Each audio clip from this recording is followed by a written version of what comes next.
About a year and a half ago, I bought these things called color cubes to see if they would be a good tool for miniature painting. And I actually enjoyed them so much that I made a few videos about them. Randomly grabbing a card and forcing myself to paint in a scheme I had never tried before, or finding inspiration from a card that seemed like a great fit for an unpainted model on my shelf, these things really were an amazing tool. But you know what? I found myself wishing that the art on these cards, well, technically these are just photographs, were as inspiring and thematic as the art in the fantasy and sci-fi worlds that we love and inspire our painting. But you know what? After many hours of scouring the internet to determine if such a mystical product existed, I found out that it doesn't. And it was at that point I thought, well, if I just want these things to exist, maybe I should just make them myself. So I made up my mind to just act, and I spent the last year brainstorming up designs, sketching ideas, searching for inspiring, colorful fantasy and science fiction art that was made by real humans that are open to licensing their work, which was actually way harder than I had expected. Luckily, I found that there are tools out there that you can use that will test if any portion of a work of art is AI generated. It has been a long road, but finally getting real prototypes in my hand has got me so excited that the finish line is not far away. And since today happens to be my birthday, what better way to spend it than to test out one of these new cards on a cool model? These are the first prototypes for the deck of many colors, which is kind of misleading because there's actually two decks. One is fantasy art driven and the other science fiction. Not that you can't use any card to paint any model that you want, but since I got this gnarly new League of Votan guy with the Tyranid carapace for a backpack, I think I'm going to go with a sci-fi card for this scheme. Now, on the back of every card, there is a number, so you can randomly generate any card from the decks and force yourself to paint in that scheme. And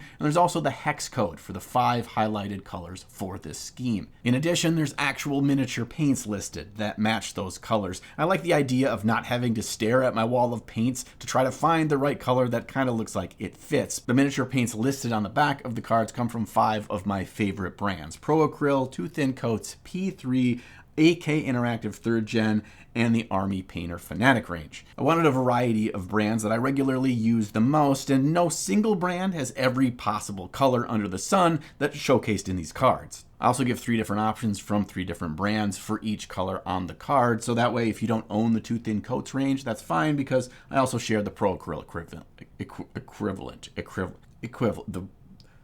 the one the Pro Acryl makes that's like that.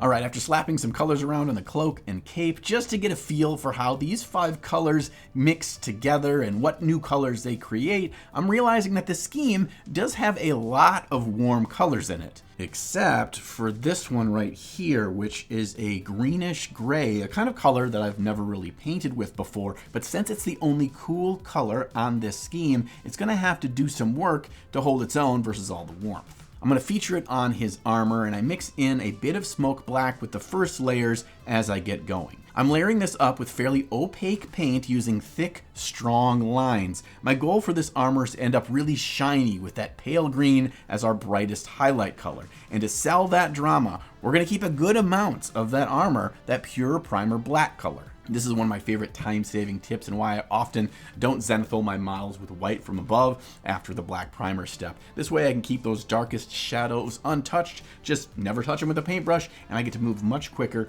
through steps like these. By not worrying about blending and just using straight lines for the highlights, we quickly get that reflective metal effect. And this is really important when working with a limited color palette. You get to spend more time focusing on other ways to make your model pop, like painting different materials in unique ways.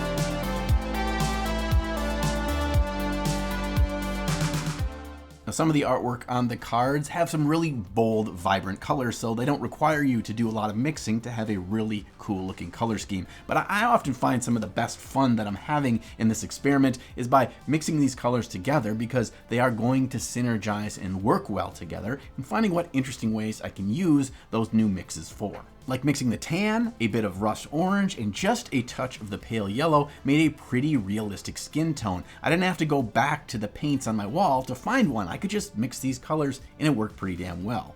Usually skin is one of the first things I paint on a model because it's often a very important area of focus for the miniature, but actually for this model it's not as important, which got me thinking, what are the real eye-catching points of the model, and how can I best use the colors in this scheme to bring attention to those key features? Burry here has a backpack fashioned from a Tyranid carapace, and that's obviously a conversation starter, so I think we need to bring this thing to life, make it more a center of attention. So let's build up off of that initial wet blend to really make this thing shine. Now, looking at the art on the card, we can see how all of these warm colors harmonize really, really well, but we really only have that one vibrant, eye-melting tone that grabs our attention, and that is the orange. It goes from a deep rusty tone all the way up to a vibrant, almost blaze orange. And that rust tone really does get scorching bright with a bit of the pale yellow. I'm focusing on just showing all the striations,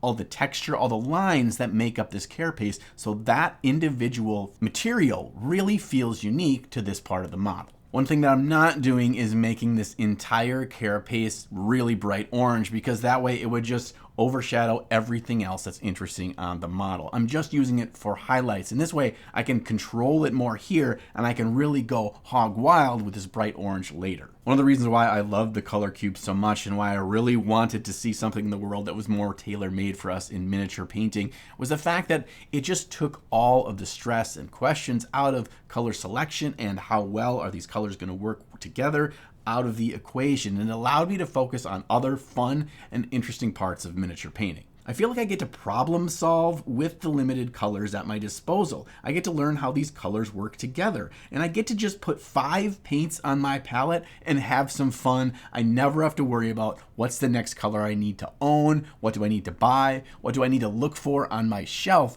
to make sure I get the right color for this little tiny detail on the model. For me anyway, limitation breeds creativity, and it encourages me to experiment with the paints and the color scheme, because I know that they look good together, because they look good on this art. So hopefully I don't screw up the execution of the painting, because the color, I can't blame it on the colors. Today's video was brought to us by Fantic, the multiple award-winning company for product design, because after testing out their 2 new products, I had to reach out to them because this thing seems tailor-made for our hobby. This little tool is the F2 Master, the mini precision cordless rotary tool of my dreams. I've struggled with larger, unwieldy tools in the past, and after the frustration of building my golden demon base, I began searching for something better. This thing is so precise with its multi-speed setting. This thing is so easy to hold and maneuver for tiny detail work like drilling out gun barrels. It's also great for sculpting and carving, for basing, and generally amazing for any kit bashing that I'm doing. It's got an ultra sleek and durable pure aluminum housing. It also has a precision light, so I can always see what I'm doing even in very detailed work. It also has a slick pop-up housing mechanism, so the tool, as well as all 35 accessories to use for it, can be hidden away and stored on my hobby desk without taking up too much space. We work with miniatures and tiny projects in this hobby, and this thing feels like it was custom made just for us. I've basically used it on every single one of my hobby projects since I picked it up. And this thing, although it looks like it's a secret housing for Dino DNA, is actually the E2 Ultra Precision Screwdriver. This thing does have some uses in the hobby, not nearly as much as the rotary tool, but it's great for working around the house on electronics and computers, as well as all sorts of small household projects. Powerful torque, precise control. This thing really impressed as well. And the best thing is, if you use the Amazon links down in the video description below and use my coupon codes on the screen or down there, you get an extra 30% off the rotary tool and 43% off the precision screwdriver. Two amazing products with great everyday uses in the hobby and at the best deal you're ever going to find for them. Big thank you to Fantic for sponsoring today's video. When I'm not worried about color, I get to focus on other ways to create interest and contrast on my model, and texture is my go-to here. I get to really dig in and focus on having fun with texture because I can't just rely on using another 20 different colors from my desk to solve all my problems by painting a clown fiesta. Oh no, I get to instead try to make each different surface of the model feel different through texture. The cloak looks like some sort of hide to me, so we're gonna add a lot of cracked leather lines and scratches, so it makes it feel like it's more made out of, I don't know, what is this thing made out of? An Edgar suit? Give me sugar and water.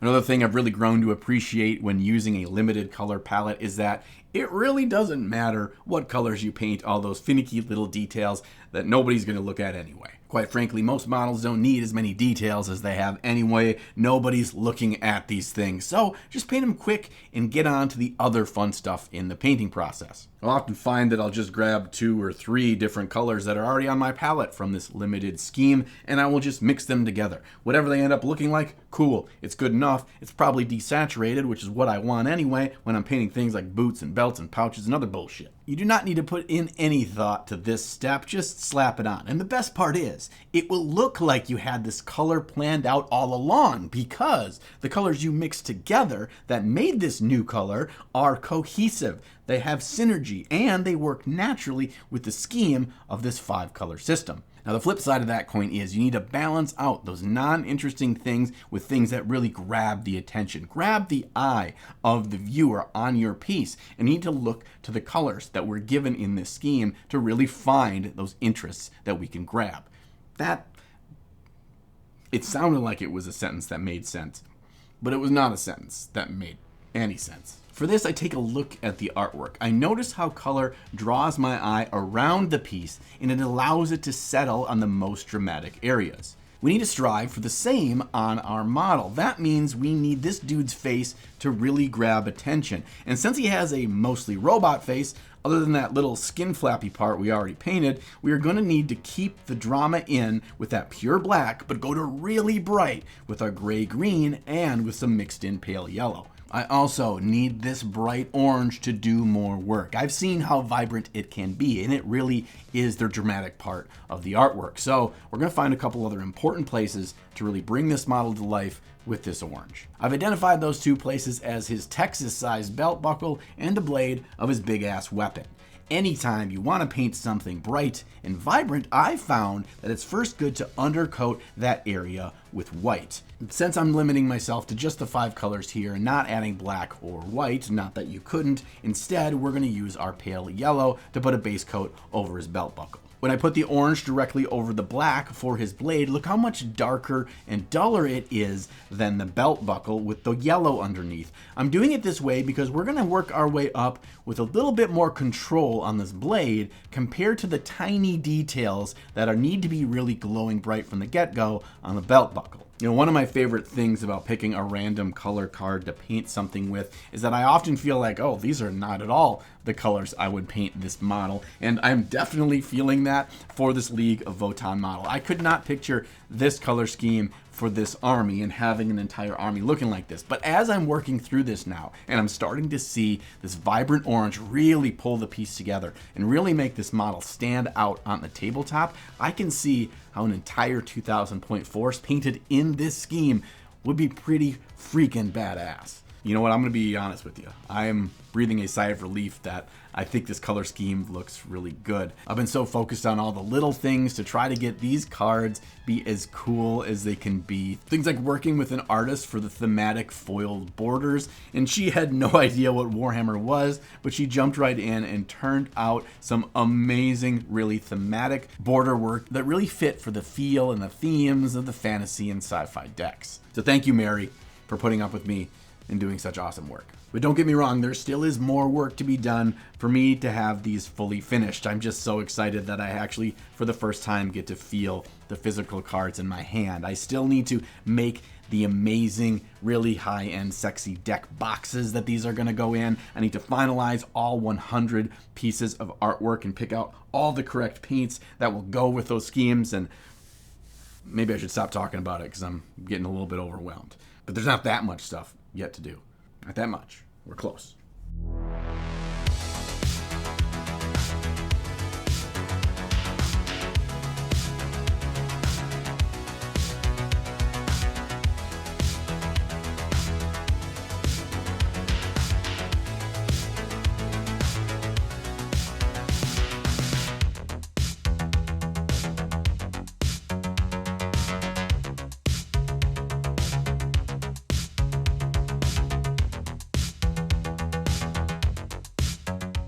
So I finish up this guy by putting some base coats on a few of the details I completely overlooked and hadn't put any paint on.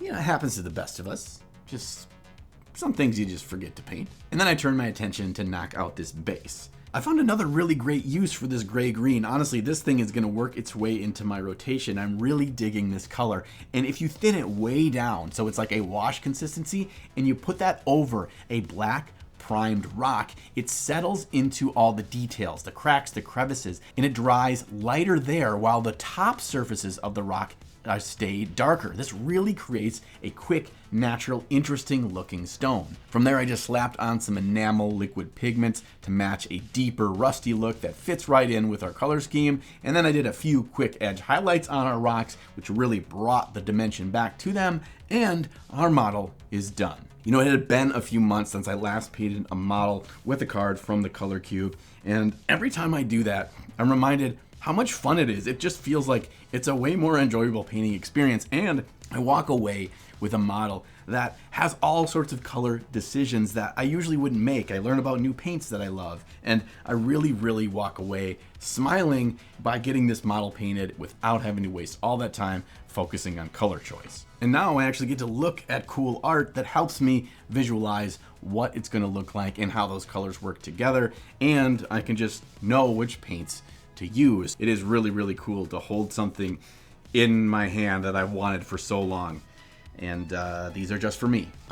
You don't get them. I'm just kidding. You'll be able to get them once they are all complete. And no, I'm not going to crowdfund them. You're not going to have to go to Kickstarter to back these. They're just going to be available for purchase. So if you want to own your deck, you can do so very soon. How soon? Well, by the end of the year at the very latest. I just want to make sure that they're as cool as I could possibly make them. And don't worry, I will keep you up to date with progress, showing off more of the art, any tweaks that I do once the box is there, so you'll know and you can be ready. But I do have a small favor to ask, and that is to help me spread the word. Let people in the Discords that you're a part of know about this. Let Facebook groups, let your local hobby community know. Share this video so they can see these and see if this is something that they're interested in the future. Also, I do have a pre-order up on my website right now, and that just helps support me so I know that there's enough interest so I can make a large enough order that we can save a little bit